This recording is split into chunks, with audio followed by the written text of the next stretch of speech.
വിനോദ മെഡിക്കൽ കോളേജിലുണ്ട്. വിനോദ് അത് തന്നെയാണ്, അതായത് എല്ലാ തരത്തിലുള്ള തിരച്ചിലുകളും ജോയിയെ ബന്ധപ്പെട്ട് നടത്തി, മനുഷ്യസാധ്യമായ കാര്യങ്ങളെല്ലാം ചെയ്തു.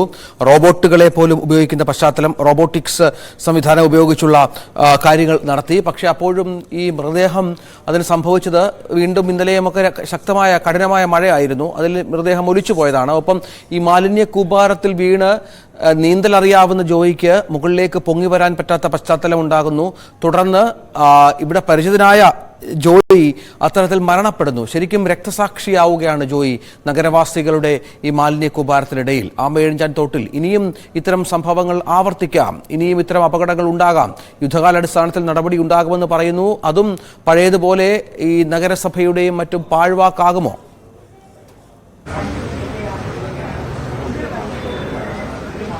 രഞ്ജിത്ത്, മാലിന്യ സംസ്കരണം ഒരു വലിയ വെല്ലുവിളി തന്നെയാണ്. നമുക്കിപ്പോൾ നമ്മുടെ ഒപ്പം ഇപ്പോൾ ഉള്ളത് നഗരസഭയുടെ deputy mayor Shri P K രാജുവാണ്. കഴിഞ്ഞ 48 മണിക്കൂർ നീണ്ട ഒരു പരിശ്രമം, ഈ ഒരു പരിശ്രമം കാണുമ്പോൾ അങ്ങ് ഇവിടെ പൊതുപ്രവർത്തനം തുടങ്ങി നമുക്കറിയാവുന്നതാണ്. വളരെ സജീവമായി പൊതുരംഗത്ത് ഉണ്ടായിരുന്ന് ഡെപ്യൂട്ടി മേയർ സ്ഥാനത്തേക്ക് വരുന്നൊരാളാണ്. മാലിന്യ പ്രശ്നമൊക്കെ ധാരാളം നമ്മൾ ഇതിനു മുമ്പ് ചർച്ച ചെയ്തിട്ടുള്ളതാണ്. വിവിധ വിഷയങ്ങൾ വരുമ്പോഴൊക്കെയും നമ്മൾ ഈ വിഷയം ചർച്ച ചെയ്യുകയും ഇത് പരിഹരിക്കുന്നതിന് വേണ്ടിയുള്ള നടപടികൾ ആലോചിക്കുകയും ഒക്കെ ചെയ്തതാണ്. ഇപ്പോഴത്തെ തലസ്ഥാന നഗരത്തിൽ മാലിന്യ പ്രശ്നം അതുണ്ടാക്കുന്ന പ്രതിസന്ധി എത്രമാത്രമാണ്? കേരള സർക്കാർ വളരെ ദീർഘവീക്ഷണത്തോടു കൂടിയാണ് ഹരിതകർമ്മ സേനയെ തീരുമാനിച്ചത്. 1362 ഹരിതകർമ്മ സേന എല്ലാ വാർഡുകളും 100 വാർഡിലും ഏർപ്പെടുത്തി. ഞാൻ ആരെയും കുറ്റം പറയാൻ തയ്യാറില്ല. ഇത് വേറെ വിഷയമാണ്, മാലിന്യ വിഷയം വേറെ, ശ്രീ ജോയി മരണപ്പെട്ട വിഷയം വേറെ. രണ്ടും രണ്ടായിട്ട് തന്നെ കാണും.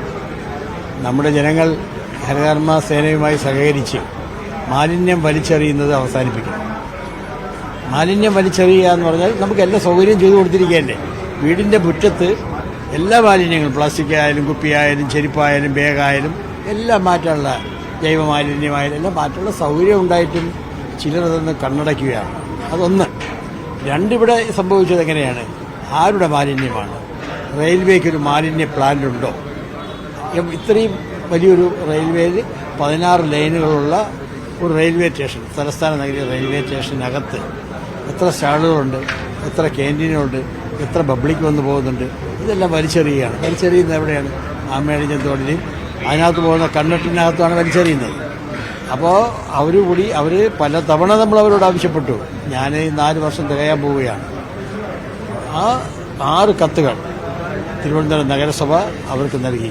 ഞങ്ങൾ അതിനകത്തൊന്ന് പ്രവേശിപ്പിച്ച്, നിങ്ങൾക്ക് എല്ലാവർക്കും അറിയാമല്ലോ, ആറ്റുകാൽ ദേവീക്ഷേത്രം പൊങ്കാല കഴിഞ്ഞാൽ മിനിറ്റുകൾക്കുള്ളിൽ തന്നെ ശുചീകരിക്കുന്ന 30 ലക്ഷം പേര് വന്നു പോകുന്നു എന്ന് പറയുന്ന ആറ്റുകാൽ ദേവീക്ഷേത്രം, വെട്ടുകാട് അമ്പലത്തിലെ ആ ഉത്സവം, അതുപോലെ തന്നെ നമ്മുടെ ഭീമാവള്ളി ഉത്സവം, അനുബന്ധ പത്മനാഭസ്വാമി ക്ഷേത്രത്തിലെ ഉത്സവം, ഈ 10 ലക്ഷം പേർ വന്നു പോകുന്ന തിരുവനന്തപുരം നഗരസഭ ലോകത്തിന് മാതൃകയാണ്.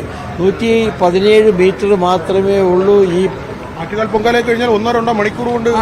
അത്രയും നല്ല ശുചീകരണ പ്രവർത്തനം നടത്താൻ ഇച്ഛാശക്തിയുള്ള ഒരു നഗരസഭയ്ക്ക് 117 മീറ്റർ ഈ ടണലിനകത്തുള്ള ഈ മാലിന്യം നീക്കം ചെയ്യണം. എവിടെ നിന്ന് വന്നോട്ടെ, ആരും വലിച്ചെറിഞ്ഞോട്ടെ, ഞങ്ങൾക്ക് എന്തുകൊണ്ട് അനുവാദം തരുന്നില്ല? ഇനി 2018 അതിനകത്ത് കയറി, ടണലിനകത്ത് കയറി പിന്നെ നമ്മുടെ മാലിന്യം നീക്കം ചെയ്യുന്നതിന് വേണ്ടി കയറിയവർക്കെതിരെ കേസെടുത്ത റെയിൽവേയാണ്. അത് നിങ്ങൾക്കറിയാമോ? തുമ്പ റോക്കറ്റ് കേന്ദ്രത്തിൽ നിങ്ങൾക്ക് എനിക്കോ കയറാൻ കഴിയുമോ? ശ്രീ ചിത്ര മെഡിക്കൽ സെന്റർ ആരുടെ കീഴിലാണ്? AGS ഓഫീസ് ആരുടെ കീഴിലാണ്? അതുപോലെ തന്നെ റെയിൽവേ സ്റ്റേഷനും എയർപോർട്ടിനകത്ത് ആർക്കും കയറാൻ കഴിയുമോ? അവർ വേറൊരാളിനെ അതിനകത്ത് കയറ്റില്ല. അപ്പോൾ ഇനി അവരുടെ മാലിന്യം പുറത്തുനിന്നോ അകത്തുനിന്നോ വന്നാൽ ഇത് മാറ്റാനുള്ള ഒരു അനുവാദം തരാനുണ്ട്. അപ്പോൾ ഇത് അവരൊന്നും സഹകരിക്കില്ല. അവിടെ വന്ന് ഈ ശ്രീ ജോയി മരണപ്പെടുവാൻ കാരണം കരാറുകാരനെ കൊടുത്തത് ആരാ? അവരാണ് കൊടുത്തത്. അവരെ കൊടുക്കുമ്പോൾ അവർ മൺവെട്ടി കൊടുത്താണോ വിടുന്നത്? JCB ഉപയോഗിച്ച്. അതാണ് ചോദിക്കാൻ വന്നത്. അതായത് ഈ അപകടം നടന്ന ശേഷം JCB ഉപയോഗിച്ച് ടൺ കണക്കിന് മാലിന്യമാണ് അവിടെ നിന്ന് മാറ്റുന്നത്. അവിടെയാണ് 3 തൊഴിലാളികൾക്ക് മൺവെട്ടി കൊടുത്തു വിട്ടത്. ഇത്രയും വലിയൊരു ടണലിൽ 117 മീറ്റർ ഇവിടെ അണ്ടർ ലൈനിൽ കൂടെ പോകുന്ന ഒരു ചെറിയ ആമയിഴഞ്ചാൻ തോട്ടിനകത്ത് മനുഷ്യന് കടക്കാൻ കഴിയാത്ത സ്ഥലത്ത് അതിൻ്റെ കരാറുകാരൻ, റെയിൽവേ അധികാരികൾ നോക്കുകുത്തിയായി നിന്നു. അവിടെ ആരുമില്ലായിരുന്നു. മൺവെട്ടി കൊടുത്ത് പറഞ്ഞു വിട്ടിരിക്കുകയാണ്. അതിനെ അവർ ന്യായീകരിക്കുകയാണ്. പാവപ്പെട്ട ഒരു നഗരസഭയുടെ ഒരു ഉറപ്പ്, അതായത് അവിടെ ക്ലീൻ ചെയ്യാനുള്ള അനുമതി നഗരസഭയ്ക്ക് തന്നാൽ ഈ ടണൽ ഉൾപ്പെടെയുള്ള കാര്യങ്ങൾ ക്ലീൻ ചെയ്യാൻ കഴിയുമോ നഗരസഭയ്ക്ക്? അതാണ് താങ്കളോട് ഞാൻ പറയുന്നത്. ഈ നഗരം ലോകത്തിന് മാതൃകയാണല്ലോ. ആറ്റുകാൽ പൊങ്കാല മാതൃകയാണല്ലോ. വെട്ടുകാട് ഉത്സവം മാതൃകയാണല്ലോ. നമ്മൾ നഗരസഭയിലെ ജീവനക്കാർക്ക് 2 മണിക്കൂർ കൊണ്ട് ശുചീകരണ പ്രവർത്തനം നടത്തുവാൻ കഴിവുള്ള ഒരു നഗരസഭയ്ക്ക് അല്ലെങ്കിൽ ഇച്ഛാശക്തിയുള്ള ഒരു നഗരസഭയ്ക്ക് തീർച്ചയായും ഒരു ഉത്തരവ് തരട്ടെ. നിങ്ങൾ ആഴ്ചയിലൊരിക്കൽ ഞങ്ങളുടെ കോമ്പൗണ്ടിനകത്ത് കയറി, റെയിൽവേ കോമ്പൗണ്ടിനകത്ത് കയറി ഈ പ്രദേശത്ത് മാലിന്യം നീക്കം ചെയ്യുന്നതിന് അനുവാദം തന്നാൽ അറിയോ നിങ്ങൾക്ക്? ഞാൻ വന്നിട്ട് എത്ര തവണ ഞാൻ ഉൾപ്പെടുന്ന ശ്രീമതി രാജേന്ദ്രൻ ഉൾപ്പെടുന്ന മറ്റു സ്റ്റാൻഡിംഗ് കമ്മിറ്റി ചെയർമാൻ ഉൾപ്പെടുന്ന വിവിധ യോഗങ്ങൾ, അതായത് നമ്മുടെ മാലിന്യവിമുക്ത കേരളം എന്നുള്ള നഗരസഭ ഏറ്റെടുത്തിട്ടുള്ള വൃത്തിയാക്കൽ പ്രക്രിയയിൽ ഇവർ പറഞ്ഞു വിടുന്ന ആരെന്നറിയാമോ? പങ്കെടുക്കേണ്ട ഡിവിഷണൽ മാനേജർ, അസിസ്റ്റന്റ് ഡിവിഷണൽ മാനേജറായിട്ടുള്ള ഇവരെല്ലാം ഇന്നലെ പ്രസംഗിച്ചവരെല്ലാം പറഞ്ഞു വിടുന്നത് അവിടുത്തെ ക്ലർക്കിനെയാണ്. യോഗങ്ങളിൽ ഇത്രയും സംഭവം ഉണ്ടായിട്ട് ആകെ അവർ വന്നിരിക്കുന്നത് 15 മിനിറ്റാണ് അവരുണ്ടായിരുന്നത്. ആകെ 15 മിനിറ്റ് കൊണ്ട് 3 ദിവസം.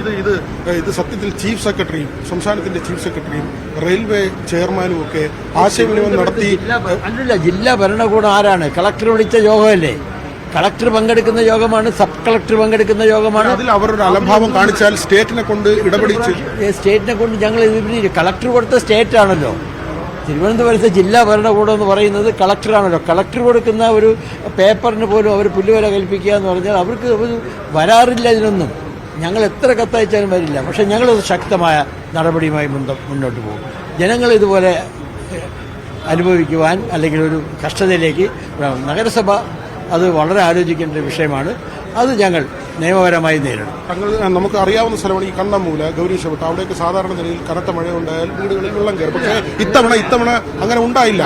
ഇത്തവണ നല്ല ശുചീകരണ പ്രവർത്തനങ്ങൾ നടന്നു. നഗരസഭയും സംയുക്തമായി എടുത്ത തോട് വൃത്തിയാക്കലും ജനങ്ങളെ ബോധവൽക്കരിക്കപ്പെട്ടപ്പോൾ ഇത്രയും ശക്തമായ മഴയുണ്ടായിട്ട് സ്ഥിരം കോസ്മോപൊളിറ്റൻ ഹോസ്പിറ്റൽ ഉൾപ്പെടെ മുങ്ങിപ്പോകുന്നുണ്ട്. നിർമ്മല ഹോസ്പിറ്റല്, അതുപോലെ ഗവിരീശപട്ടം, തൈക്കൂട്ടം, കണ്ണമ്മല, ആമയഴിഞ്ഞത്തോട് ഒരു തുള്ളി വെള്ളം വന്നില്ലല്ലോ.